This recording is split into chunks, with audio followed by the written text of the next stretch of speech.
Kita akan bongkar ayat ini, saudara. Luar biasa. Ternyata kuasa gereja itu terletak pada kebenaran ini. Yohanes pasal 20-23. Oke? Salah seorang bacakan ayat itu. Bahasa Inggrisnya boleh? Ya? Dosanya diampuni. Kalau kamu menyatakan dosa orang, tetap ada, dosanya tetap ada. Ya, bahasa Inggrisnya tolong, Hen. If you forgive anyone his sins, they are forgiven. If you do not forgive them, they are not forgiven. Pernahkah saudara merenungkan kebenaran firman ini? Jangan pakai tafsiran. Percayai apa yang tertulis. Ini yang ngomong Tuhan Yesus. Pernahkah kita menyadari ternyata gereja itu punya kuasa untuk mengampuni dosa orang, saudara?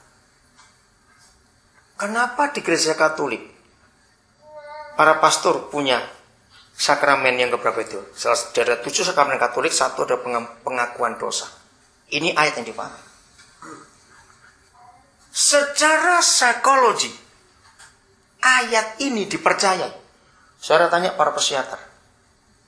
Para psikiater, ya, mereka akan menuntun pasien yang mengalami tekanan jiwa sampai kepada ngaku dosa. Lihat aja. Walaupun gak ada kata itu ngaku dosa. Coba kamu cerita, coba kamu terbuka. Kalimatnya mungkin gak tepat ya, tapi saudara pasti ngerti lah saya maksud. Kalau ada pasien-pasien mengalami tekanan jiwa, gangguan jiwa, psikolog, lebih-lebih psikiater akan menuntun orang itu untuk menceritakan yang paling dalam yang pernah kamu alami dalam hidup. Kira-kira ngerti gak maksud saya itu? Kenapa harus ada itu? Ya, Nuga pasti tahu itu karena bagian pelayanannya. Mengapa setiap orang harus sampai kepada titik itu? Kira-kira supaya apa? Lega, saudara. Supaya lega. Saudara, kamu ngomong kepada aku aja. Psikiater begitu. Jadi para psikolog, para psikiater itu pakai ayat ini. Karena begitu orang itu bisa terbuka. Apalagi kalau si pasien diyakinkan. Aku gak akan cerita pada orang lain. Kamu ngomong. Itu leganya luar biasa. Kenapa gereja gak ingat ayat ini? Jadi Tuhan Yesus memberi kita kuasa untuk mengampuni dosa orang. Ayo kita pakai itu. Keterbukaan itu. Jadi lega. Kalau hidup gak ada rahasia itu enak sekali. Sungguh enak sekali. Ringan hidup itu, bisa rileks. 2 kuasa yang diberikan kita. 1 kuasa mengampuni. Dan 2 kuasa, ini yang seringkali kita pakai yang keduanya, menyatakan dosa orang tetap ada. Jadi banyaknya dosa di dunia ternyata bukan karena setan, tapi karena setan-setan Kristen ini tadi. Siapa tuh setan Kristen? Ya orang Kristen jadi setan, itu aja sudah. Dan kapan kita jadi setan? Ketika kita nggak mau ngampuni orang lain. Saudara, saya tanya lagi kepada saudara, siapa masih ingat hanya ada 1 hal saja, ya, yang membuat orang Farisi itu marah kalau Tuhan Yesus buat 1 hal ini?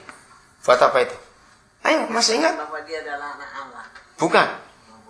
Nah, tiap kali Tuhan Yesus berkata, "Hai anakku, dosamu diampuni," itu orang Farisi marah luar biasa. Sebelum saya ngerti hukum ini, saya tuh mikir ini, Tuhan, kenapa sih Tuhan sedang cari perkara? Saya bilang, kalau toh Tuhan Yesus tahu mereka itu nggak suka Tuhan ngampuni dosa orang, sudah lain kali kalau ngampuni orang jangan ada mereka, daripada ribut. Itu saya mikir begitu waktu itu. Ngapain cari masalah? Loh, betul nggak? Ternyata orang Farisi marah karena mereka tahu yang ngampuni dosa cuma Bapa di surga. Siapa kamu? Nah, ternyata sampai hari ini pun setan juga marah kalau kita ngampuni dosa orang. Saudara, saya harap saudara sadar betul kuasa gereja ini. Renungkan nanti pulang. Siapa kita punya kuasa mengampuni dosa orang? Maka itu saya katakan tadi, jangan pakai tafsiran. Jangan ke sekolah teologi 4 tahun dulu baru ngerti ayat 23, kelamaan. Nah, serius saya berkata, terimalah hari ini apa yang Yesus katakan. Jikalau kamu mengampuni dosa orang, dosanya diampuni. Maka itu kalau ada orang terbuka kepada kita, ada orang jujur pada kita, jujur, janji, mulut jangan bocor. Nah, di dalam keakraban kita, kalau kita kumpul di rumah seperti ini dengan kelompok kecil, makin lama kita makin akrab, bukan? Makin lama makin akrab. Ya tadi mungkin kita nggak kenal, tapi karena sering kumpul jadi akrab. Nah, makin akrab, makin lama makin kenal. Maka kita punya kepercayaan diri pada suara kita itu. Sehingga kalau satu hari kita perlu waktu untuk curhat istilahnya, untuk cerita aku ada masalah ini, orang itu percaya kepada saudara. Nah, di situ saudara, setelah saling mengaku dosa, saling mendoakan, kita ini sembuh, kita jadi orang benar. Kalau kita berdoa, wow, besar betul kuasa. Maka itu mengapa setan berusaha gereja tidak kembali kepada gereja kisah para rasul. Salah satu alasannya supaya kita jadi orang munafik semua.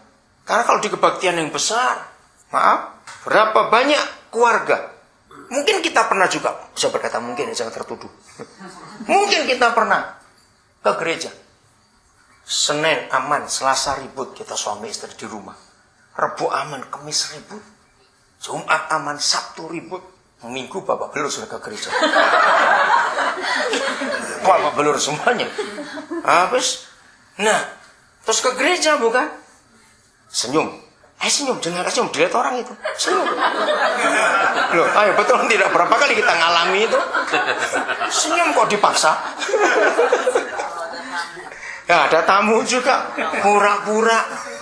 Terus jadi asir. Wih, Tuhan itu nek betul, saudara.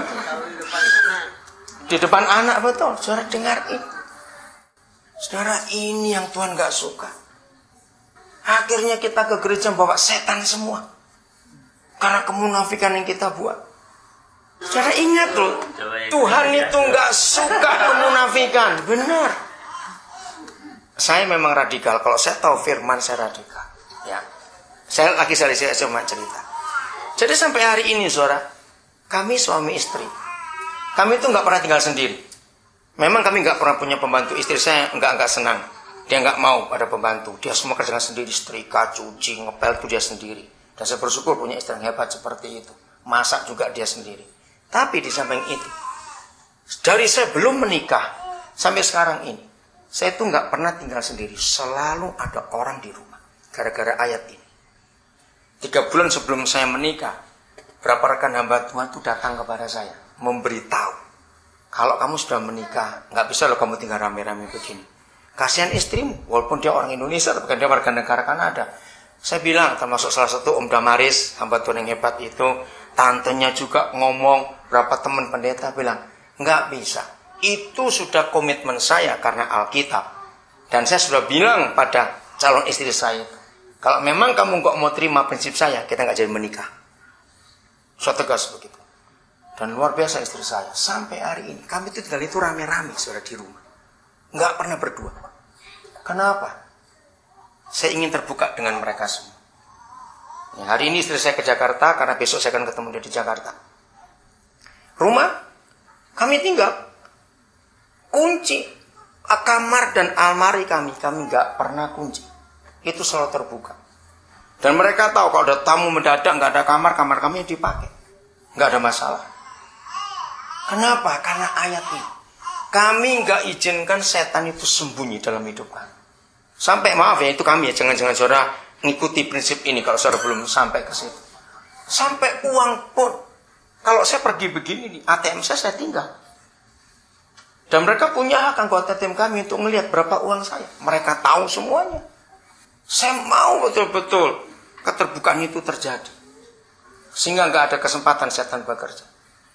Saudara, mari kita lihat dalam hidup kita hari-hari ini. Kemunafikan itu jahat sekali. Betul, kepura-pura. Nah, maka itu semua saudara, capailah tingkat ini. Yaitu tingkat untuk kita berani saling terbuka satu dengan yang lain.